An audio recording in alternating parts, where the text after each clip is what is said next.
Hello and welcome back.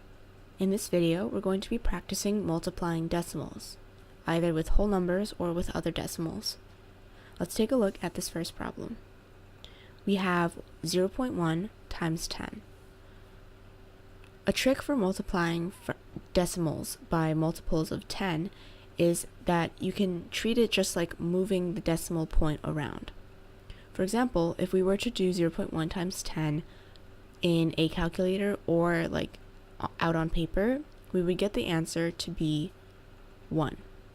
This is because multiplying a decimal by 10 is just like moving the decimal point one space to the right. If we were to multiply 0.1 by 100, we'd move the decimal place two jumps to the right.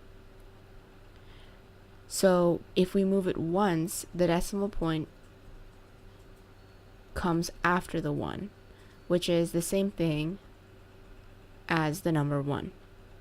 If we were to move it 2 times to the right, we would have it be, so 1 is here, and then it would go here, and then it would have to move one more place, so we'd put like a 0 here. I will write it here. So it would be 10 because of that extra second jump that we did. And then the same is true if you divide by 10. If you divide by 10, you move the decimal place 1 to the left. And then your answer is going to be 0.01. For dividing by 100, it's moving the decimal place 2 steps to the left. So that's the general rule for multiplying and dividing by multiples of 10. Now let's take a look at problems that involve multiplying two decimals together. So here you see 1.7 times 2.1. As of now, treat it like a normal 2-digit times 2-digit multiplication problem and multiply vertically like you would do for regular numbers. So let's just try that. 7 times 1 is 7, 1 times 1 is 1.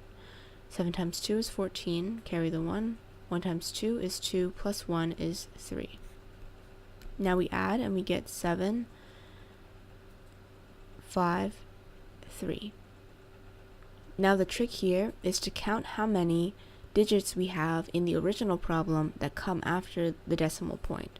So for 1.7, the 7 is behind, so that's 1 digit. And then 2.1, the 1 is behind, so that's another digit. We've got 2 digits behind decimal points in the original problem. So that means we're going to count out 2 digits to put behind the decimal point in the answer. 5 and 7 will be behind the decimal point, so it'll be right here. Our answer is 3.57.